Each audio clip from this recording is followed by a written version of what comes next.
Hello everyone, Korvoth here for this week's super special bonus video. But actually, this is gonna be its own series. Novir Shipyard, Ship Specs 1, the Javelin Part 1. I know it's a lot to say, but I had to say it. These videos will still likely be sporadic based on what's happening in the main plot, but it will now have its own thumbnail, which helps to separate it, from the different kinds of videos. Okay, so let's dig into the nitty-gritty of the technical specs for the Javelin fighter craft, alright? Let's go. The Javelin is notable in its design for its forward-sweeping wings that connect to the top rear of the craft and are angled in such a way as to pass under the cockpit and out a full meter beyond the front of the craft at a sharp point. Underneath these wings is a second set that are also angled toward the base of the craft, but are only a quarter as long as the main wings, and also sweep back behind the vessel, and they're also spaced underneath so that there's room for the engines, which I'll get to in a little bit. Alright, moving on. The standard recorded length of the Javelin main body, minus all the wings and other additive bits, is 9 meters from cockpit sensor point at the tip to rear ramp door, which also has a pointed design. Essentially, the main body of the craft is a neutral cone design. Only 6 meters in height at its tallest point, but most of the vessel is under this limit as it tapers to sharp points on both ends. With both sets of wings, however, the length jumps from 9 meters to 12.25 meters. This caused a little contention during the first delivery of the craft, as its initial design called for a more traditional rear-swept wing and only about 6 meters in total length. The carrier in question was expecting 3 craft ready for field testing, and what it received was 6 flight and glyph-hardened craft ready for combat. But a good fleet commander never refuses a gift from a shipyard, so Vildar was able to negotiate future favors from the Admiral. I always get those wrong. In question, in return for him not raising a complaint with HQ. And now, into the real spice of the endeavor. Each Javelin is powered by 6 collared cores set up in a networked series, a clear advancement on CAM's previous design. Not only can this new setup derive more stability from each core, requiring shard cleaning and removal only about every 6 months, with an estimate of collar replacement around 3 years, depending on frequency and duration of the flight's use, but it also provides a much more predictable glyph range. You see, up until the birth of the first official Novir Javelin, even Trike, with his far-extended range and very brief period of time within the glyph jumps, there was always a great deal of guesswork as to how long a glyph leap would take and where it would end up. With the Javelins, while it can't leap as far as Trike could, my apologies. Each glyph is a set distance and time away from any other glyph, no matter how long the craft is idle or active in between separate jumps. This in turn makes plotting glyph routes much easier, and also reduces the time involved in mission planning. It's very important. This great advancement forward falls to the shoulders of CAM's lead pilot, Lieutenant Rill. He came up with a very intensely complex device he calls a definer, and that box, which is the nexus of the glyph controls for each Javelin, drastically improves predictability and safety of all glyph leaps, so much so that eventually definers become standard equipment in all fleets of all races in the area. And now on to engines and thrusters. Lotum and Vildar worked hand in hand to develop a new set of maneuvering thrusters, paired with a very powerful, reliable, and efficient pair of engines affixed to the rear of the craft between both set of wings. The engines, known as Vibrants, are a variant on the Milligram's blade design of engines, but much larger and having much more armor plating to protect each one.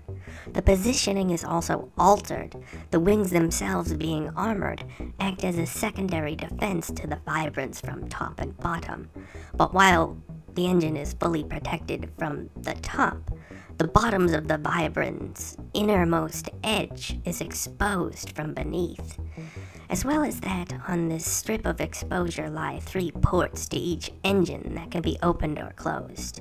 And this is because during extended glyph jumps, the engines can overheat and require emergency cooling from naked space. And then the thrusters are borrowed from the Daramore frigate space docking jets. They are, in this case, shrunken considerably, as otherwise they would not even fit on the vessel. They'd be larger than the vessel itself.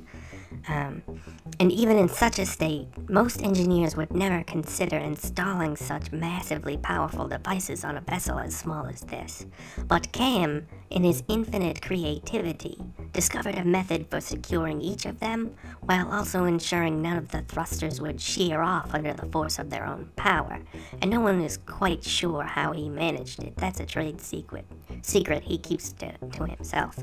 Okay, so there are 4 such duck thrusters on each Javelin, but most pilots seem to manage just fine with only the rear pair being active. And next we have weapons. Sweet, delectable devastation. As the Javelins were originally intended to be used for long-distance scouting, Cam's sister Kath, being in charge of all weapons both in flight and in the hands of individual soldiers, would never rest easy knowing she had let her brother defeat her in the innovations race. Yet Cam's overzealous maximization of the engines and overgrowth of the vessel itself and almost all of its subsystems put a considerable amount of strain on Kath's abilities. So while the early Javelins are not as heavily armed as they could be, or really even should be, for the roles pilots and admirals assigned to them, Kath did an incredible job with the limited power supply and development time that she had to her team. The main guns are 4 forward-firing micro lasers, 2 on each top wing secured underneath, furthest out and right below the cockpit. What these guns lack in punch, they more than make up for in range and firing speed. Each fires 5-round blasts every 3 seconds on an adjustable cross-section that is between 500 meters all the way to 5,000 meters, but the beams are negligibly effective at that range, to the point of not being able to penetrate shields even when multiple ships fire upon the same target. So the best facet of the microlasers is that they do not overheat and can be fired essentially forever without any loss of power to the craft they are attached to. That's very good. And these weapons can also penetrate with sustained fire up to Class 2 armor and a Class 1 advanced shield. So that's pretty decent for this kind of a craft. Behind those weapons are custom-built mod launchers. Now, these weapons are wonderful little devices that can be altered mid-flight to launch missiles or bombs. But the missiles and bombs have limited tracking and limited damage capacities. The missiles are only able to penetrate weak Class 1 shields and thin armor, and track up to about 1,000 meters, while the bombs have greatly reduced range and can only penetrate medium Class 1 shields and thick armor with varying effectiveness, as well as the conversion from one mode to another taking, in the first iteration of the device, at least a couple of hours. So it's not that good yet. It's pretty good though. And then behind those is a third and final set of weapons, multi-launchers, and they can be equipped with various small missiles, up to 4 of certain types. The types being, first, the tracker dud, that tricks an enemy into thinking they narrowly escaped being blown to bits, but implants a long-range emitter, allowing the Javelin to track the location of the ship. And shield jammer, while it does no actual damage, it lodges into medium class 2 or less effective armor and jams shield capabilities. And then a scan disruptor, which blinds enemy scanners within a 5,500 meters of detonation. And only one of these can be loaded at a time for each launcher because of its size. And no other missiles can be loaded onto the launcher. And then the final weapon is known only as the Bale Bomb, which is a misnomer since the weapon itself has no ordnance, but is meant to scramble and explode incoming enemy missiles, and is quite effective at this. And now we come to long-range scanning, the original purpose and design of the Javelins themselves. Each Javelin features completely reworked from floor to ceiling scanning systems in a very literal fashion. The innovator in question, an engineer, GR, wound his system into the very fabric and armor of the craft, or underneath it at least. Each sensor pulse emits a powerful wave focused through the vessel and toward the target to an extreme range of 150 million kilometers from a ship of at least equal size. And it's very accurate. It's a vast improvement over the typical Daramore sensors of the day. But at a cost, while scanning at this range, the ship must remain immobile for a few minutes to recharge energy reserves. Oh, I'm so off today. And finally, we get to the armor. And while the Javelin has a decent Class 2 modular shield, with the ability to strengthen certain weaker or more vulnerable portions around the main ship, it also has advanced Class 1 thin armor, and while markedly improved over regular thin armor, it can't really take more than a few hits after the shield is down. Added to this, while much faster than anything Daramore currently has in its operations as of the creation of the Javelin, this ship isn't nearly as fast as Cam promised it would be, nor as maneuverable as projected because of the necessary thruster reductions and such.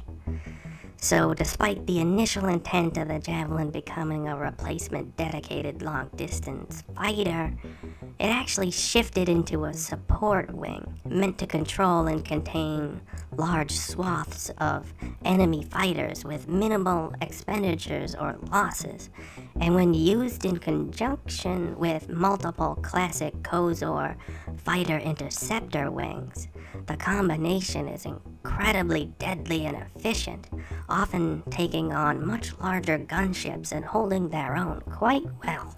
And that marks the end of the very first Novir Shipyard video, this being Novir Shipyard Ship Specs 1, the Javelin, Part 1. Quite a mouthful, and this video took a lot of research to do, so I'll be very glad if anybody really enjoyed it. And this video had all this fantastically spicy technical specs and all the grimy details. I put a ton of work into this video. It would be so great if anyone could leave a comment. Alright, kinda winded. Good night and good luck, everyone. Stay safe out there. Bye-bye. See you again next time I do a video. Bye-bye. I don't know when that will be, but bye-bye. I'll get one done as soon as